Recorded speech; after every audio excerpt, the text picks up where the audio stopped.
Welcome back to Grim Verse History, where we uncover the strange and forgotten sides of history. Tonight, we'll journey into the dark and decaying corridors of Tudor England to witness the final horrifying days of King Henry VIII.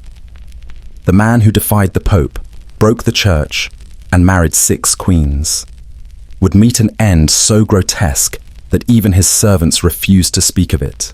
They called him the Golden Prince, strong, handsome, adored across Europe.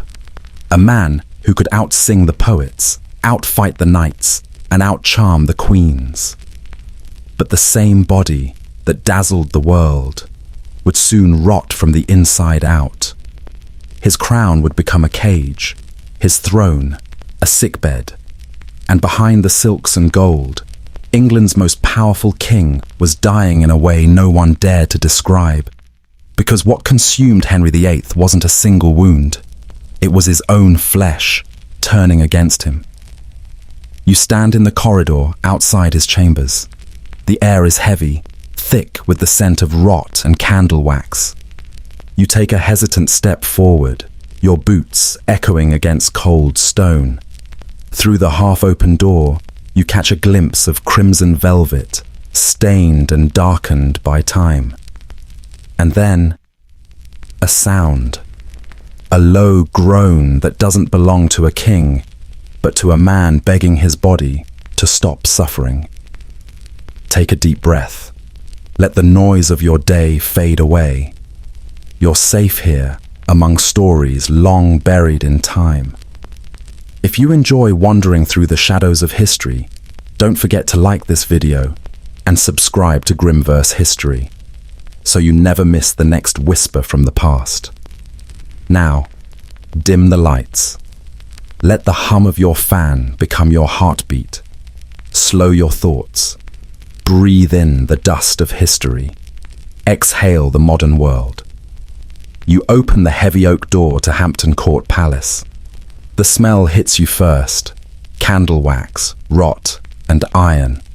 In the flicker of torchlight, you see him, swollen, wrapped in linen, eyes clouded with rage and despair.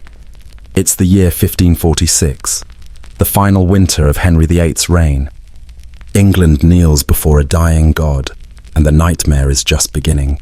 From Golden Prince to hidden tragedy, he was born to be admired. When Henry Tudor stepped into the light of his coronation at 17, England looked at him and saw everything it wanted to be. Young, radiant, perfect. The sun seemed to follow him. Or maybe people only imagined it did. His skin was fair, his shoulders broad, his mind sharp, his laughter easy.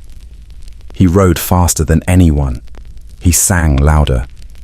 He believed life would never say no to him. He wasn't wrong, not yet. The court adored him. Painters worshipped his face as if it were divine geometry. Ambassadors wrote home whispering that England's new king looked like a god drawn from marble. For a brief golden moment, the Renaissance itself seemed to wear his smile. But beauty can be cruel. It hides what should be seen. Inside that perfect body, something fragile stirred, a flaw, small and silent, a thread pulled wrong in the loom of blood. The Tudor line had its curse, madness, weakness, fury, and inside Henry, that seed began to breathe. He hunted from dawn till dusk. He wrestled, laughed, feasted. He danced until the wax on the floor grew slick under his boots. Stillness bored him. Stillness felt like death. The sound of his laughter filled every hall. It clung to the chandeliers like smoke. But perfection is a debt that time always collects. One fall, one bruise, one ache that lingered. The golden body began to whisper its rebellion. Nothing loud. Nothing clear, just the faint ache of mortality pressing its first finger to his skin. No one noticed. They saw only the god they had built. England's flawless prince, Europe's radiant star. He believed them. Why wouldn't he? Every mirror told him the same lie. Every reflection shimmered with youth and certainty. But the body doesn't lie. It remembers. It records. And inside his veins, something was already counting down. He studied theology. He debated scholars. He played music that made courtiers weep. They mistook brilliance for virtue. They always do. Sometimes, at night, he stood by the window, staring at the dark over London. The mist, the silence, the faint hum of the city below. A young king who had never been denied. Yet his chest felt heavy. He didn't know why. It wasn't sickness yet. Just the first quiet knock of something patient, something that waited. Outside, the city slept under fog. Inside, tragedy polished its crown. He married. He laughed. He promised more than he could keep. The kingdom called him glorious. Europe called him magnificent. His reflection called him immortal. The mirror, of course, lied. It always does. Years passed.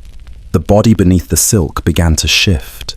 The muscles that once shone with vitality ached in secret. The perfect heart stumbled. The light behind his eyes dimmed, just slightly. No one dared to see it. That's how tragedy begins. Not with thunder, but with the soft laughter of a man who believes he's untouchable. Somewhere, deep within the flawless flesh, a fuse burned quietly, invisible, patient, waiting for its hour. The courtiers remembered his glow, his laughter, his crown catching sunlight. They remembered everything but the silence underneath, because under every golden crown, there's always a pulse that trembles. And sometimes it's the sound of the end, rehearsing quietly in the dark, the fateful accident and the collapse of the body. It begins with thunder, not from the sky, from hooves. A tournament, bright with banners and armor, trumpets, sweat and pride. Henry rides like a god, sculpted in motion. The crowd cheers. He lowers his lance, the world narrowing into speed. Then the world disappears. A crash, a scream that is not royal, metal on bone. Silence. When the dust settles, the golden prince does not rise. The horse falls over him, a mountain of muscle and iron. And for a few long minutes, England forgets how to breathe. He lies there, unconscious, his body twisted, the sunlight glinting off the broken crest on his helmet. And in that moment, something inside him breaks that will never heal again. They say he woke 3 hours later. He remembered nothing, but the people around him did. They saw blood. They smelled iron. And for the first time, they saw fear in the eyes of their god. The wound on his leg never closed. At first, it looked harmless. A bruise, a scrape, the kind of mark men collect from glory. But days turned into months. The flesh swelled, darkened, festered. Physicians pressed herbs, oils, and prayers into it. It laughed at all of them. Soon, it began to ooze. The smell filled corridors. Candles flickered not from wind, but from nausea. Servants fainted. Doctors whispered about corruption of humours. The king called it a minor injury. Everyone pretended to believe him. He limped for a while. Then he stopped walking altogether. Carried on a chair, swollen and silent. The man who once danced until dawn now needed ropes and servants to move his body. He was 35. The mirror no longer recognized him, but the wound kept talking. It pulsed. It throbbed. It reminded him every morning that flesh does not bow to crowns. Sometimes the infection drained and seemed to fade, only to return crueler, angrier. By then, the pain was his shadow. He woke with it, ate with it, ruled with it. Every law he passed smelled faintly of pus and linen. And then came the weight. Once slim, Henry began to grow enormous. Food became comfort. Wine became silence. His body inflated, a fortress of fat built to hide the enemy living inside him. By the end, he weighed more than 3 men. The stairs of Hampton Court creaked like confessionals. His armor no longer fit. Blacksmiths forged new ones, wider each year. Whispers followed him like rats. The king is dying. The wound is cursed. The devil sits in his leg. Still, he smiled. That famous smile, stretched over pain. He joked about it. Dry humor, sharp as vinegar. "If my leg kills me," he once said, "at least it will die with me." The courtiers laughed because they were paid to, but no one laughed twice. The room he slept in became half palace, half infirmary. Bottles of oil lined the walls. Sheets soaked in vinegar hung to mask the stench. It didn't help. Even the dogs avoided him. By now, the once golden prince was swollen, bleeding, and half delirious from agony. He couldn't kneel to pray. He couldn't ride. The air around him thickened with sickness and fear. He shouted more often. He trusted less. Something inside him, maybe the same thing that cracked under that horse, began to rot along with his flesh. The courtiers kept smiling. The musicians kept playing, and the king sat there, breathing through the smell of his own decay, pretending he was still divine. That's the problem with being godlike. Once the pain begins, there's no one left to pray to. Pain of the flesh, madness of the mind. It starts quietly, not with a scream, but with a sigh that doesn't end. Pain becomes routine. Breathing becomes negotiation. Each morning, Henry opens his eyes not to rule, but to survive his own skin. The wound on his leg oozes beneath the bandages. It smells of iron, rot, and resignation. He winces when they change the dressings. Sometimes he curses. Sometimes he prays. Most days, he does neither.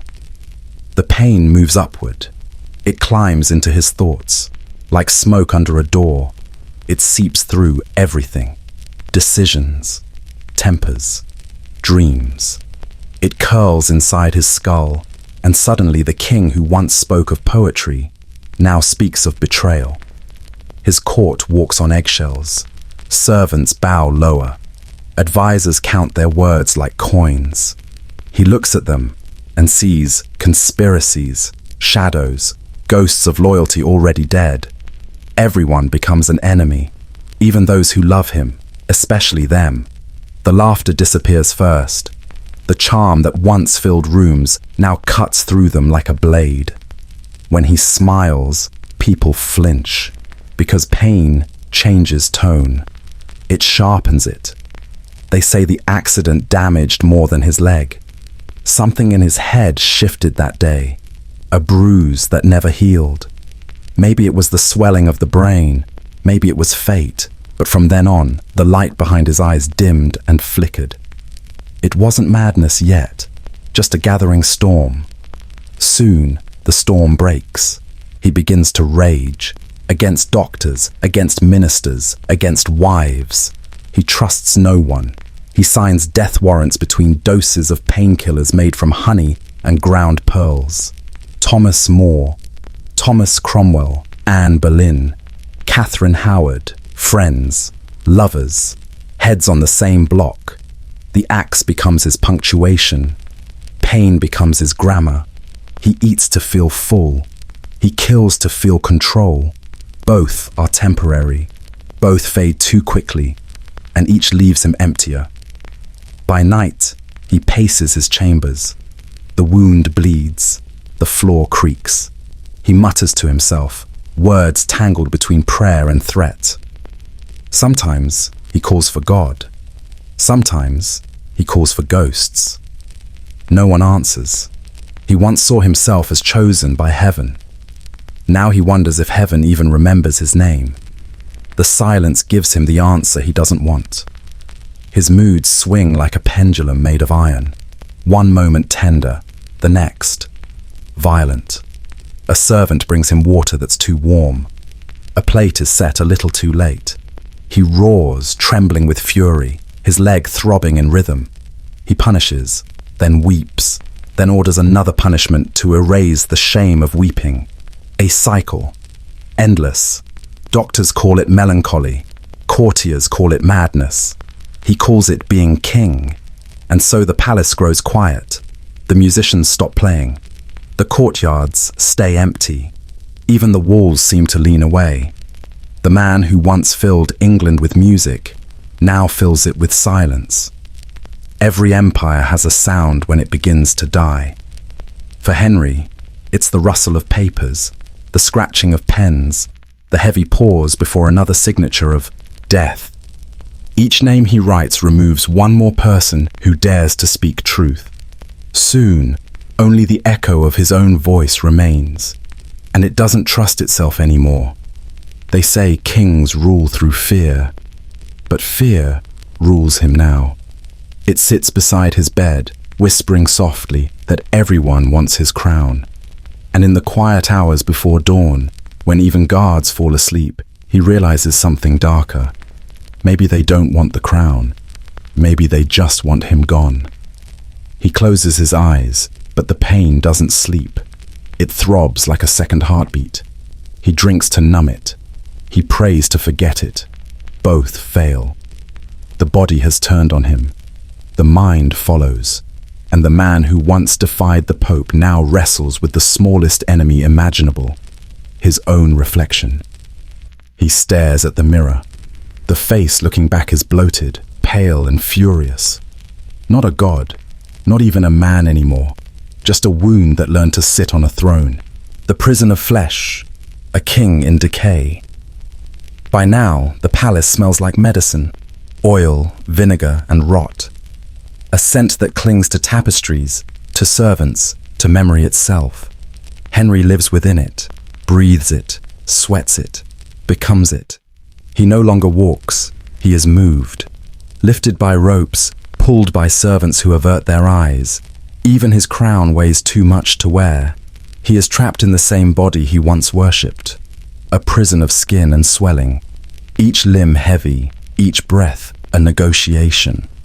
The man who once chased stags through royal forests now cannot cross the width of his own room. The body that once drew worship now draws pity. Nights are the worst. The air in his chamber turns thick and sour. His sheets stick to him. Candles burn low, their smoke curling like dying prayers. He dozes in fragments, half sleep, half fever, haunted by a gallery of faces, wives, friends, traitors, all the same in the dark. Sometimes he talks to them, not out loud, just under his breath. Apologies, accusations, pleas. No one answers. Only the flies do, buzzing near the bandages. The sound is constant. It fills the silence like guilt does. Doctors still come. They nod. They measure. They whisper. They promise hope in Latin, wrap his leg again, and leave before he can scream. Their hands tremble more than his. One slips a note to another. The king will not last the winter. They are wrong. He lasts longer. He always does. Food becomes his only empire now. Platters of meat, wine, thick puddings. He eats to remember power. But digestion is another battlefield. His stomach rebels, his breath shortens, his heart lags. Each indulgence is both comfort and punishment. Glory reduced to gluttony. He watches the world through a narrow slit of his window. Rain streaks the glass, dragging the outside into lines of grey. He used to see parades, soldiers, banners. Now he sees fog, fog and the faint reflection of himself, a swollen ghost in royal linen. The courtiers still bow. Old habits die slower than kings, but the fear in their faces tells him the truth. They are already serving his heir, just not out loud. When they leave the room, they breathe again. He hears it. He notices. He says nothing. Sometimes his attendants lift him into his chair, the ropes creaking under the weight. He stares at the portraits of his younger self, painted with impossible symmetry. The jawline, the light, the crown resting perfectly on smooth hair. He studies it for hours. He does not recognize the man. The irony doesn't escape him. The king who once imprisoned others now cannot escape his own skin. He used to sign death warrants. Now he signs prescriptions. Same motion, different kind of execution. When he speaks, his voice trembles between command and confession.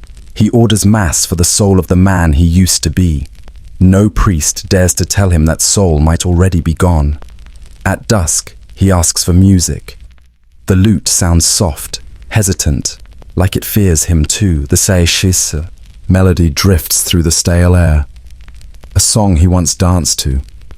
Now it sounds like mockery. He closes his eyes and listens anyway. In that silence between notes, he feels it. The end, moving closer. Not galloping, not roaring, just walking, steady, certain. His bed becomes both throne and tomb. Sheets like bandages, pillows like stone. He stares at the ceiling until it blurs. The plaster cracks look like rivers on a map, leading somewhere he can't follow yet. A long pause fills the room. Then faintly, he laughs, hoarse, low, humorless. Because even in pain, he understands the joke. Power always ends the same way. In bed, alone. Death and the legacy of a nightmare. It happens quietly, not with trumpets or prophecy. Just the slow unraveling of a man who once thought himself eternal. January 1547. The palace is cold. Fire burns in the hearth, but the warmth never reaches him. He lies in a wide bed built for kings, a bed that now feels like a coffin pretending to be polite. The physicians hover like ghosts. They speak in Latin again, not for precision, but for distance. Words feel safer when he can't understand them. They know what's coming. He knows it too. The leg wound seeps through the linen. The smell has become a part of the air, inseparable from the man. Servants change the sheets daily. They stop looking him in the eye. He doesn't blame them. He wouldn't look either. Pain no longer shouts. It whispers. It lives in the rhythm of his pulse, a soft, exhausted tapping. The anger that once filled rooms is gone now. All that's left is the weight of memory and regret, which never asks permission before it visits. At night, he murmurs names: Catherine, Anne, Jane. Not to call them back, but to see which one still answers in his mind. Sometimes he apologizes. Sometimes he doesn't remember what for. The fever steals both guilt and mercy in equal measure. The courtiers wait outside. The empire waits with them. They whisper about succession, alliances, the will. But history, always practical, already begins to move on, even while the body still breathes. He dreams of youth, of sunlight on armor, of laughter echoing in Whitehall's halls. Then he wakes to the smell of rot. The contrast is almost funny. Almost. By morning, he can no longer speak. They say a priest bends close to his ear, asking if he repents. He blinks once. Maybe yes, maybe just pain. It's hard to tell the difference when both feel the same. The final breath arrives not like a battle, but a release. His chest lifts, once, twice, then doesn't. The candles flutter. The great King Henry VIII, the man who bent church and crown to his will, is gone. But the story doesn't end there. It never does. The body, swollen and decayed, leaks through its wrappings. They seal the coffin with lead and move it in haste. Along the journey, the gases build. Days later, under a church floor, the coffin bursts open. The stench fills the air. Witnesses swear that dogs came to lick the remains. England's God King, reduced to scent and stain. The courtiers do not speak of it. They prefer the marble version, the hero of portraits, the savior of the realm. But time doesn't keep secrets. It rots them gently until they surface. His tomb today is small, a black stone, plain, quiet, half forgotten in St. George's Chapel. No golden effigy, no towering monument, just a slab of darkness with a name carved shallowly, as if even the stone is afraid of remembering too much. Tourists walk past it without stopping. They talk about the wives instead. The gossip outlives the man. It always does. And yet, there's something poetic about it. The king who demanded eternal glory gets eternal silence. The man who feared death leaves behind a grave that hides itself. Perhaps in that stillness, there's a kind of justice. The story of Henry VIII doesn't end in grandeur or redemption. It ends where all stories of power do, with a body and a room, and the echo of people pretending not to smell the truth. History remembers his might. But if you listen closely, beneath the marble and myth, you can still hear the sound of something else. A slow, wet drip in the dark. The sound of flesh losing its argument with time. That's how gods die. Not with thunder, but with decay. The candles fade now. The noise of the court grows distant. Only the quiet remains. A soft breath beneath history's heavy door. Somewhere, the air still carries the scent of wax and iron. You can almost hear the faint hum of torches, the slow creak of ropes pulling a dying king across the marble floor. The echoes stay, but they grow smaller with each heartbeat. And as the night folds back into silence, the story closes itself, like a door that never quite shuts, leaving only the chill of memory in the air. The crown is dust, the throne empty, the man a whisper caught between centuries. You can open your eyes now. The palace fades, the present returns. The hum in your room replaces the sound of his breath. The light from your screen glows softly, a candle of another kind. If you've wandered with me through the corridors of this tale, if you felt the chill of history brushing past your skin, let that quiet stay with you a little longer. And if you wish to keep traveling, to other kings, other ghosts, other nights that still remember, you can always stay close. Like, share, subscribe, not as a command, just an invitation. Goodbye, and we will meet again.